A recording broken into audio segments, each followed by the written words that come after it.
Yo guys, check kamusta mga idol. So ayan, mag-update tayo ngayong Wednesday mo, tanghali na pala. No, mga lods. No? So grabe, malupit mga news natin ngayon, mga lods. So, sama si Jackie Chan. Matindi. Matindi-tindi mga idol, no? So, ayan, mag-update tayo. So, check muna natin ang ating chart, mga lodi, which is XRP chart. Mga idol, no? So, eto, nilipat ko na yung ating range, no? Ito na yung kanyang, ba't ganun? Para siyang hindi 50. Ayun, 50. Oh, dapat dito ka pala, boy. Mali ka eh. Oh, ayan, dyan. Ayan. Nga? So, ayan na siya ngayon. Mga lods, no, medyo bumaba na siya dito mga lods, nabasag niya na. So actually nung bumaba to, wala na, tulog na ako. Nakakainis. So nung bumaba to, medyo log 2 na tayo mga idol Pero sa ngayon, ayan, sa ating 15 minutes time frame, actually pwede na nga ako mag-position dito. Dito lang yung aking stop loss. Pero sayang, no? Wait lang natin ng konti, huwag tayo mainip. Ayun lang naman ang pinaka-importante dyan The timing. No, the timing is real. So, hintayin natin, bababa pa dito sa gitna. Kasi ito yung 50% niya. No? Ayan. So, pwede siya mauntog dyan and then yung mga tuloy maglaro dito. Or, pag binasag niya yan, nag-breakout siya dyan, pababa na tayo magti-trade. No? Ganun yan. Titignan natin. Check natin yung mga news kung sa tingin natin bababa o tataas, no? Unang-una dito muna tayo, which is good news to. Sabi dito ni Ash Crypto, mga idol, Ukraine has just agreed to terms of a peace deal with Russia. So, ang tagal na panahon na nagdidigmaan yan, mga idol, no? At alam ko 2022 ba? To 2021. 'Di ba nung nag-start to mga idol. So ilang taon na din. So once na mangyari to, magkaroon ng peace deal between Russia and Ukraine, makakahinga, no? Syempre yung mga bansa na 'yan, no? At tumigil na sila mga idol at wala namang nananalo diyan. Hindi nga natin alam ba't nila ginagawa 'yan, mga lodi. So syempre sakupan yung gusto nila So good news to mga idol para sa akin, no? Isa yan sa good news natin ngayon. And then eto, September PPI data, ito yung kagabi, mga idol nag-live nga si Boss Robo kagabi, hindi ko na napanood. Nakalimutan ko, mga idol. Pagising ko kanina, biglang pagtingin ko sa pagbukas ko ng TV sa YouTube kasi ako nanonood ng kung ano-ano Pagtingin ko nakita ko na nag-live si Boss Robo kagabi, hindi ko napanood. Sabi ko, yung nga pala, Martes nga pala. So, i-replay ko na lang mamaya. I-check natin. Baka alam nyo, every day o every video na pinapanood ko si Boss Robo, meron ako natututunan doon. So, ngayon, kaya minsan nire-replay ko. Kaya lang, alam nyo naman, ang haba ng mga video ni Boss Robo Check natin. Live. 6 hours. 6 hours to, mga idol. So, mukhang panalo si Boss Robo Umabot ng 6 hours So, ang nangyayari nito mga idol, kapag may ginagawa ako, piniplay ko lang to, yung video niya. Para napapakinggan ko. Parang sina-sound trip ko na lang, ganun. Diba? So, ayan. Ang expectation kasi 0.5 pero ang nangyari 0.3. Kaya siguro medyo nag-downtrend tayo, mga idol, no? Ayan. Ng konti lang naman. So ito naman. Nako, speaking of Jerome Powell, mga idol, no? Ito na. Former Coinbase advisor Kevin Hassett emerged as a front runner to become next Fed chair. So siya yung papalit kay Jerome Powell pag tinanggal o nag-resign si Jerome Powell. Sino ba si Kevin Hassett? Siya yung former Coinbase advisor, mga lods, no? Hassett is known for his bullish view on crypto and would be a positive for the industry. Hassett served as Coinbase Academic and Regulatory Advisor Council, no? Choosing him would mean Trump has a close ally that he knows well and trust heading the center bank. O ayan. So Bloomberg pa nagsabi nito mga idol, no, ayon kay George. So kung papalit siya, syempre bullish yan o positive yan sa atin. Kasi pro-crypto to or bullish siya lagi sa crypto, mga idol. So sabi nga natin, kahit na yung mapalit dyan, di ba dati si yung SEC, sabi natin kahit na hindi bullish sa crypto, basta hindi anti-crypto. Ganon din dito sa Fed, no? Narinig ko yung kay Tito Vlogs na di bali nang hindi bullish, basta wag lang anti. Kasi pag anti, papahirapan talaga eh. So ito naman, di bali nang hindi naman din bullish, no? Basta wag lang din anti, no? Anti-crypto. So ito, plus na 'yon, na bullish siya. Ibig sabihin mas maganda kumbaga, yeah. So ayan, good news na naman. Ako. Saan tayo papunta niyan pag puro good news yung nakikita natin? Ano ba 'yan? Pangalawa naman, ito, pangatlo pala. JP Morgan says Bitcoin has become a tradable macro asset and could reach 240k $1,000, no? Continues to close bank accounts tied to crypto. So, si JP Morgan, mga lodi, tulad nga ng sinabi dito ni Crypto Moses, they know Bitcoin is the future. They just don't want regular people getting ahead. No? So, ito tama rin to, sinabi ni Matt. Watch what they do, not what they say. No? Syempre, pwede nilang sabihin na ganito, bearish kami sa Bitcoin, wala yan, hindi namin babagsak yan, ganito ganyan. Pero nakikita nyo sila na bumibili ng Bitcoin. Tapos nagsasabi na aabot pa ng 240k yung Bitcoin. 'Di ba? So isipin nyo mga idol nag-short sinort nila yung MicroStrategy, 'di ba? Tapos ngayon nagpe-predict sila na 240k, 'di ba? Ang gulo, hindi mo maintindihan si JP Morgan. Si Jamie Dimon to, ito. Yung JP Morgan yung ano nila. 'Di ba? So, ang gulo, 'di ba? Ito ang pinakatama diyan, no? Watch what they do, not what they say, no? Grabe. Sabi dito, basahin ko na to. Are we really caring about JP Morgan aka Epstein bankers? Nako, patay tayo diyan. Think about crypto. If you bank with these corrupt scumbags, close your account before it's too late and you're locked in with a frozen account. Elon Musk can we petition to change their ex name to Siyempre hindi pa payag yun. Grabe. Ang gulo, no? So ayan, hindi ko alam kung good news ba yan, bad news yan. Eto, good news ba to? Congressman Warren Davidson says the US can fund its Bitcoin reserve by accepting taxes in BTC. Nako, ito imagine mga lodi, yung IRS nila tumatanggap ng Bitcoin bilang tax. 'Di ba? So dahil pagka ganon, hindi naman syempre yung kung meron ka lang Bitcoin, pwede mo pambayad ng tax, pero kung wala, pwede rin naman fiat. Pero ang reason nun mga lodi o ang kakalabasan nun magkakaroon dadami yung Bitcoin ng US kapag uma-accept sila ng Bitcoin bilang pambayad ng tax, 'di ba? Sobrang solid nun. Remember when they said they buy BTC? Me too. Instead, they want you to pay your taxes in it so they can make the appearance of their strategic reserve larger without spending. O pwede rin yun, na strategy ng US. Di ba? Na para lumaki yung reserve nila sa tax na lang. No? Kukunin nila sa tax. Pero syempre yung iba naman na nagbabayad ng tax, wala namang Bitcoin. So, yung mga kaya lang magbayad ng Bitcoin siguro pwede. Kung magkano yung Bitcoin ngayon, kung price ngayon. Magandang ano yun. Kumbaga sa US, mga lodi, matalino yung suggestion na yun ni Warren Davidson. Mga lods. Kasi syempre, usually, yung mga mayayaman ngayon, lalo na ngayon, yung mga billionaires, millionaires, sila Elon Musk, kung sino man yung mga billionaire dyan, karamihan dyan meron na silang crypto.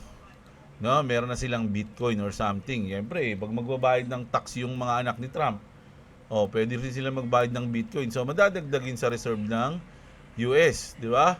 Bitcoin reserve. So matalinong suggestion to mga idol, which is na good news to for me. No, ayan yun. Sa tingin nyo, mga idol, ang galing, di ba?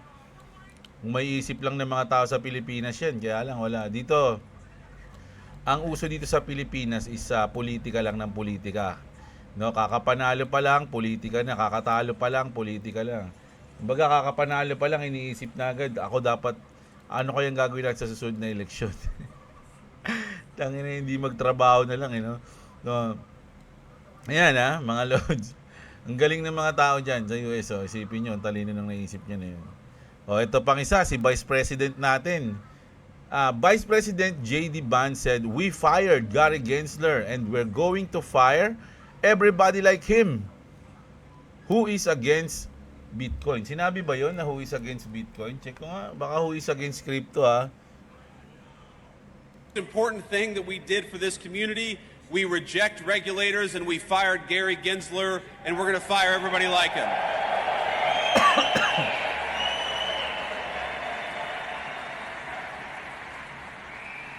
Wala naman sinabi pala. Parang sinabi niya lang, "We fired Gary Gensler and we're going to fire everybody like him." Wala tong words na to. Dinagdag lang. No, pero syempre bullish 'yon kasi ang ibig sabihin lang nun, lahat ng mga katulad ni Gary Gensler na parang kontra sa crypto, ipa-fire nila. Diba? Parang ganun. So, good news yun sa atin, mga lodi, sa community ng crypto. Ito pa, grabe yung ano nito, pump it, pump it, louder. Texas becomes first US state to buy $10 million Bitcoin for strategic reserve, no? So sa Texas, mga idol, and so it begins. The total crypto market cap will explode, parabolic movement incoming. Prepare yourself. So bumili sila ng $10 million worth of Bitcoin para sa kanilang strategic reserve. Yung Texas yun, At $10 million, mga idol, no? Kung susumahin natin yung ilang Bitcoin yung nabili nila dyan, halimbawa lang, is 1, 2, 3, 4, 5, 6. Meron silang 114.6 na Bitcoin. 100 Bitcoin plus, na parang ganon. Diba? Ayun yung binili ng Texas, 114 Bitcoin. At bullish na, ayan. Woo, yeah. Woo. Parang mas malaki pa bumili yung MicroStrategy, no? Pero syempre, umpisa pa lang naman yan, mga idol. Baka isipin nyo naman ano ba yan? Unti lang naman pala nun, 114 kumpara mo sa mga iba na institution pag bumibili ng Bitcoin, napakadami. Tandaan nyo, mga idol, nag-i-start pa lang. Kumbaga, paano kung Texas lang nauna and then sumunod na yung iba? Natitig 10 million din, di ang dami na rin nila nabiling Bitcoin, di ba? So, ang pinaka point dito is ginagamit na nila yung Bitcoin para strategic reserve. So, pag may mga nag-adapt na ng mga ibang country, solid, di ba? So, bullish yan. Di ba? So, puro bullish news natin ngayon. US Bank choose Stellar, sa mga may XLM dyan, no? Yung US Bank Corp, no, is testing its own stable coin on the Stellar blockchain as part of a broader push into digital assets, no? Bullish for XLM, no? Sino ba may mga XLM diyan, mga lodi? Ako meron ako yung onti lang. Ako napaka-konti lang ng XLM ko. Bilang lang sa kamay. Ayan. XRP, nako, yung whale na naglabas, no? A massive 50 million 647,497 XRP has been removed from Kraken to unknown wallet, no? So nilalabas na nila sa mga crypto exchange yung kanilang mga XRP. Bakit kaya, mga idol? No, ayan, kumbaga siguro sinubi niya na, nilagay niya na sa wallet niya, no? Dito ka muna, baka may mangyaring kakaiba. Madamay ka pa. So, tinabi niya na yung baby niya na 50 million XRP. Grabe. Pero sa tingin nyo, isang tao lang to. Pwede naman isang tao, pero mas malaki yung chance na institution to, no? Na 50 million XRP. So, pwedeng institution, pwedeng mga company, di ba? O, ayun. Ayun yung sa tingin ko dyan, Ito kasi mga idol, merong post na ganito. Sabi ni Caroline D. Pham. So, acting chairman na siya ng ano, mga idol. Acting chairman siya ng CFTC ba yun? Tama ba? CFTC nga, o ayan, lock in. So, acting chairman na siya ng CFTC, pero talagang kung titignan nyo, Ripple yung close sila ng Ripple. Lock in, connect the dots, XRP holders. First Brad, now CFTC Commissioner Caroline Pham, same words, same energy. She's been connected to Ripple for years. This isn't random. It's coordination. XRP Army already know what's coming. So ayan yung baga i-connect nyo na lang sabi mga idol, 'di ba? CFTC yan mga lods. Alam nyo na siguro yan. Speaking, ang cycle ngayon, ito yung naniniwala akong cycle ngayon is the ETF cycle and utility coin cycle. XRP is the clear winner in the ETF race, beating BTC, Ethereum, and Solana. Ito yung sa ETF, yung inflow. Trading volume o something. XRP 164 million. Close sila ng Bitcoin naman kahit papano. 151. Ethereum 97 and 58 million naman yung Solana. That's not a win. It's a landslide. Grayscale and Franklin Templeton are proving that XRP is a force to reckon with. Ito mga Alodia, dalawa pa lang yung nagpi-play dyan. Grayscale pa lang, tsaka Franklin Templeton. Wala pa yung iba na papasok. Ganun nakalaki, di ba? The math is undeniable at these levels. It just can't hold. The ETF demands alone is set to trigger a massive supply squeeze. We're talking potential prices of or price of $10 to $60 or even higher. Ayun yung sabi nila, binabasa ko lang to. The ETF demand is just the tip of the iceberg. Once this other catalyst kick in, yung Clarity Act pa, naku, isa pa yan, mga lodi. Banking license pa, naku, isa pa yan. Tokenization pa, naku. XRP as a settlement asset, we're looking at a completely different ball game. So, sinasabi niya, dito pa nga lang pwede na tayong lumipad ng ganito kataas.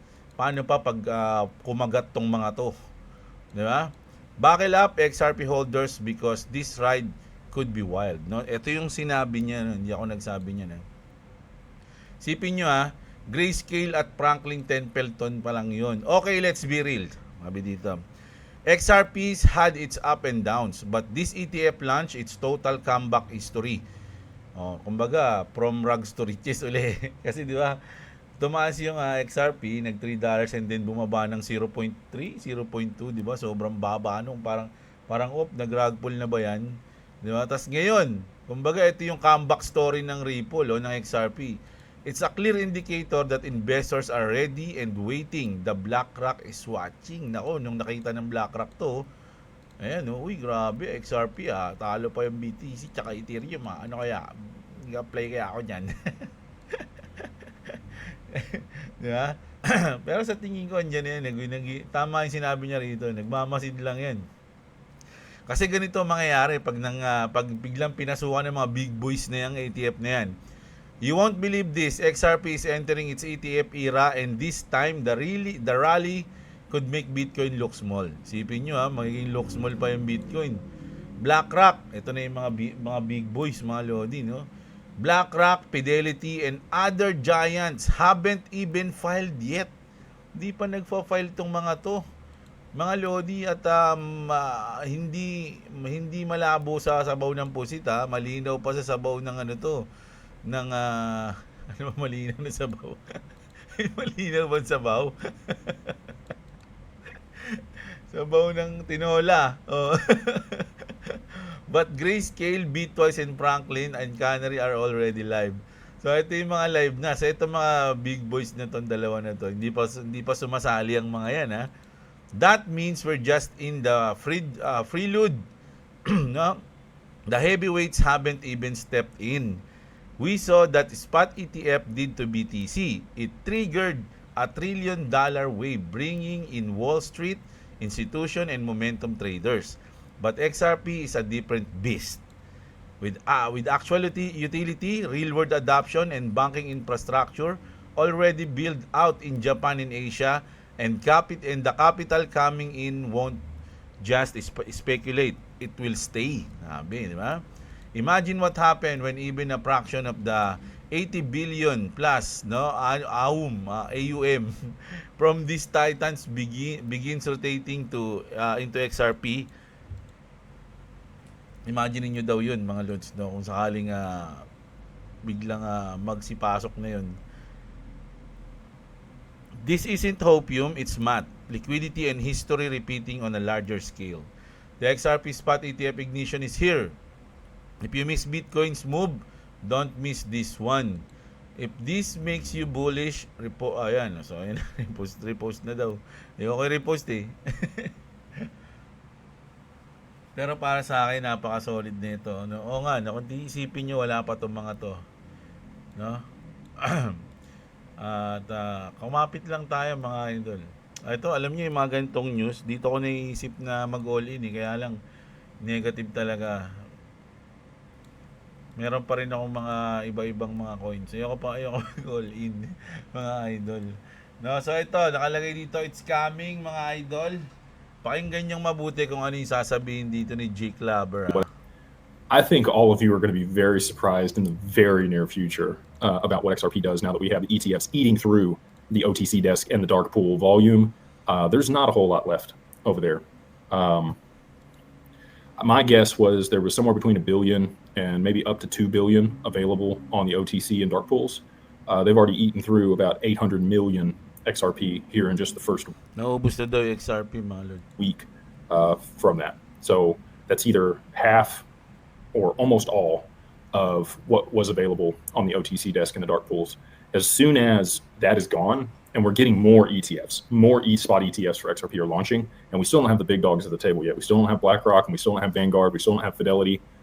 I think they're all coming to the table in the very near future with their spot ETFs for XRP. So that would put, if those three came online, we would have more spot ETFs than Bitcoin. And we, people are like, well, they're only going to buy off the OTC and dark pools, and we're never going to see price appreciation. Strap in, because it's not going to last that much longer. We already saw some price movement today. You're going to see some crazy price movement when there's no more available supply through the OTC desk and the dark pools, and they have to go to the exchanges. We already saw a glimmer of this over there on Kraken last week, where we saw XRP at a high of $91, which registered. There's been lots of high prices in the past on Grabe, $91, no? True and Bitstamp and some of these other ones where people video it. But like you go back to look for it and it's not registered. This $91 registered on Kraken.com.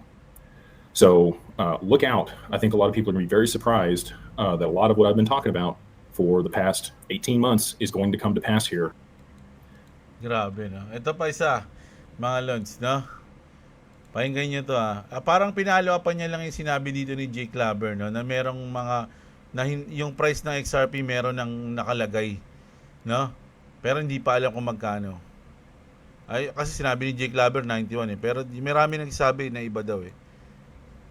Look, guys, it's been confirmed. I didn't know if this was true or false before, but I know it is 100% factual. Today, it has been confirmed. The price of XRP is not, on the exchanges, is not what it actually is. They are keeping it low because they don't expect people to buy it low. They expect people to sell because they want everyone to believe that it's not as high as it actually is. So, you heard it from me. Some real shady shit's going on between the exchanges right now. So, it's high. The price of XRP is way, way higher than you think. Grabe, no? So, imagine, mga idol, totoo yun, no? Kasi sabi ni Jake Laber, parang naglilik lang daw ng una, pero nakaregister daw sa Kraken, $91. 91 ba? 92 yung sinabi niya.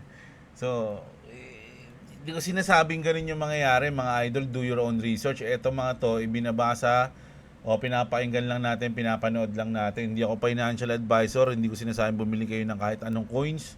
Huwag kayong bumase sa akin para bumili, magbenta o mag-hold ng mga coins na napapanood natin dito, mga idol, no? So, ayan yung grabe. So, for me, yung XRP ngayon, bias ko talaga dito ngayon is long. No? So, syempre, sa long term, long talaga tayo dyan. Sa short term, syempre, volatile yan, gagalaw-galaw.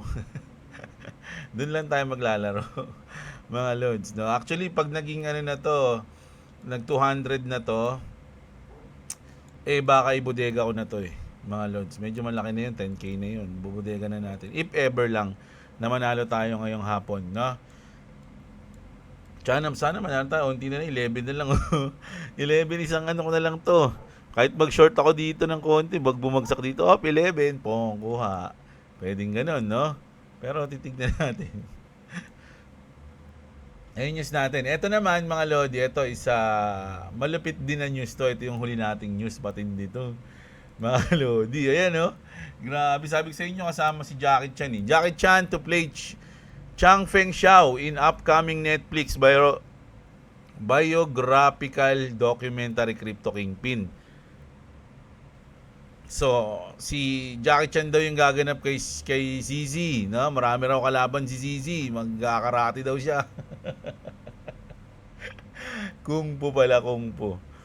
No, hindi daw totoo to, mga Lodi, it's false. Ayan, no, it's false. Sabi ni ZZ, it's false. And how did this go viral? It's false. I like Jackie Chan, but he is 71 years old. Give the dude a break. No? Parang matanda si Jackie Chan mga idol, pero sobrang idol ko pa rin yan. Nung elementary ako, iniipon ko yung baon ko para umarkila ng VHS. Para panoorin yung mga palabas ni Jackie Chan.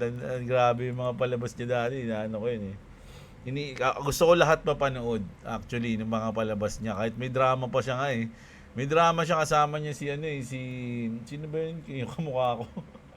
Matabang karatista. Si Chow Yun-fat. Tama ba si Chow Yun-fat? Tapos si Chow Yun-fat nun parang special child siya nun. Si Jackie Chan yung Big Brother niya. Ang kulit na drama yun Sobrang luma na nun. Ngayon, pinanapanood ko pa yun basta palabas ni Jackie Chan. No, so, wag mo naman sabihin na hindi na makakagawa ng movie si Jackie Chan kasi meron na nga Ito, boom! Mga Lodi, breaking, Rush Hour 4. Kaya pala 4 yung nakalagay dito, hindi pala to sa hindi pala to si ZZ. Ayan, Rush Hour 4 pala yan. Ayan, no? Rush Hour 4 is officially green lit by Paramount, no? After President Trump requested for the studio to make the film. Alam nyo, medyo para sa akin malalim tong nangyari na to. Hindi lang to movie mga idol. Dahil si Trump yung presidente at taga-China si Jackie Chan at si Chris Tucker is a black American. Medyo maganda nga kung magkakaroon ng Rush Hour 4, no? Parang syempre, partner sila dito Kumbaga yung simbolo ng movie na to, medyo may dating para sa akin, no? Kaya si Trump na yung nag-utos na gawin yung film na to, mga Lods, no? At tunay yan, mga Lodi, ayan, no? Nagtanong na siya, yes, no? Multiple sources including Hollywood Reported confirmed that Paramount has greenlight Rush Hour 4 following request from President Trump, no, na maggawin yung movie na yon, no? So grabe. Imagine mga idol, mapapanood ko na naman si Jackie Chan. Merong isang movie ngayon na kumakalat sa Facebook, kaya lang ako ng ano palabas nun, The Edge of Something. Pinasa lang sa GC namin si Jackie Chan bida. Download ko na. Download ko na. Na medyo malinaw Nakalimutan. Basta pinasa lang sa GC namin yun. So, solid pa rin akong Jackie Chan fans, mga Lodi. Talagang ko to Ang dami kong kinarati sa school dahil dyan. Kinungpo pala. Ang dami kong kinungpo sa school drinking master pa ako paglasing. Grabe to. So, ito pang na-realize ko na yung 4 na to. Ito yung laging ginagawa ni ZZ, di ba? Yung 4. Rush Hour 4 pala yan, mga idol. Grabe, no? So, ayun yung news natin ngayong tanghali. Hapon na pala, launan na dito sa akin. Ngayong hapon ng Miyerkules. Kita-kits tayo mamaya. Mamaya ako magbabasa ng comment, mga idol, no? So, sa mga wala pang crypto exchange dyan, ayan check nyo yung ating link dyan sa description. Sa mga hindi pa nakasubscribe, subscribe kayo. Sa mga hindi nag-like nyo naman yung video natin. At syempre, mag-subscribe kayo kay Boy WhatsApp, no? Yung kanyang Clovis Gaming na channel para magkaroon kayo ng chance na manalo sa December ng kanyang parapol na 500 pesos sa mga magsusubscribe sa kanya, mga Lods. No? So ayan, kita-kits tayo. Sobrang solid ng ating araw na to, mga Lodi. Kita-kits, magandang araw sa inyong lahat. At What's up, what's up? Subscribe to Cleves Gaming and subscribe to Jeblo. If you want to subscribe to me, it's in the description. Also, if you don't, I'm not gonna say it, okay? Every time in every video, I'm gonna say it, but I'm not gonna say it now. But also one thing, I'm sorry I didn't say 67 or 41, but this is a new number. 3, 2, 1, 56. 5-6. Yes. Sige na po, bye-bye. Dahil mong ano.